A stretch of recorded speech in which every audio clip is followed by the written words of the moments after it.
Manipur top channel da mating pangpiraga koigi Moirang group na thobok soikhai awang lekai da lakbiduna koigi war matam asida koigi sana thangnaba mating pangpirapagi damaktabu Manipur top channel do haningai leitana thagatchari matungdasu koigi warba matamda mating pangba ngamba oyu haina haijari adum kakao mai awa nuai do naktang dum share to biro kamai kamai to ismai le hauji ki waina khoi phobok joi khai gi awang kai gi se aduki mati wai adu khoi je relic kem ju oi de tha amamuki mamang de khoi gi tera khongjang de relic kem gi ats tawraga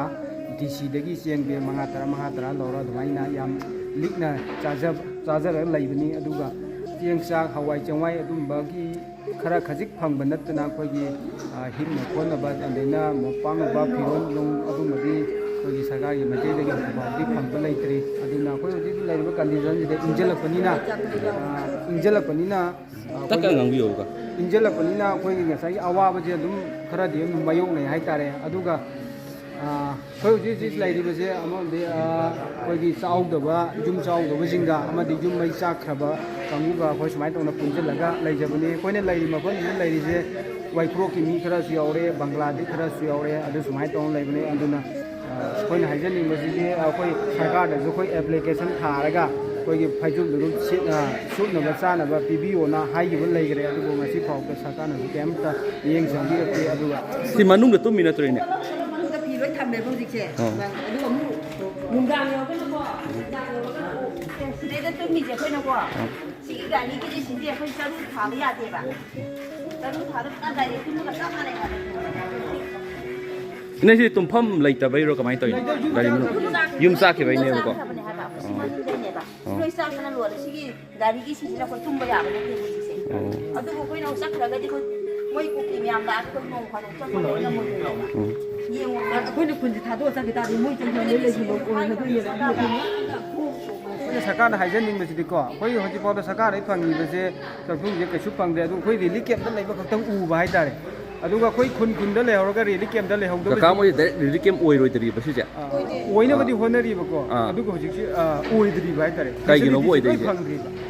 खुन ना कोइनो कोई था हुमुं से लेरे था हुम से लेरे कांदा ngasai था हुम से लान मनुं जिदि मिने चाना थांग से लोइ मतेंग लाखनिना कोइ से नु वाता पादना चाइ अदुगा कोइना लान मनुं निना कोइना रिली कैम्प जे हांगबगी रिली कैम्प हांगबगी कोइना हांगा खोतगा कोइगी सरकारी चथुम तौनबजी जु कोइना प्लान तो होगदबा आदि लान मनुं निना को अदुदि लान नेमग्रा मतुंग दगी कोइना कनो तौरे कोइना चाना थांगनसे मिने जु पांगबसे लैरक्त्रबनि चानाबसे वासला कांदा कोइ सुमाय तो मीडिया दा थागपदगी डीसी ने कइना कौरागा रिली कैम ओनबा चथुम पीनबा ना मोइ कौबने डीसी मोइना डायरेक्ट कौरे अदु मोइना चथुम खरा पीबीरे कांदिदा अमोनी लौ चले चला मतुंगदि नोइ जे रिली कैम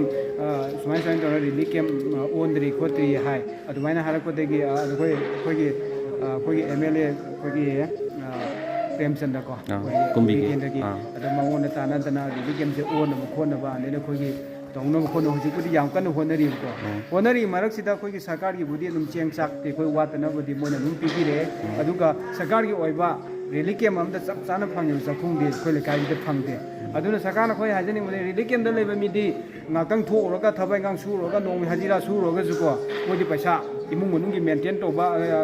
मजाम सु लारिक तोबगी अमा तोबगी लोइ खुदोंग जाव फंगे अदुगा अखोइ सिदा लेरिसिदी सेंगना हागदि कोइ सेफाइ मक्ता लेबनी सेफाइ मक्ता लेरगा आइगी नुपी अगांग जे थादो मकना आई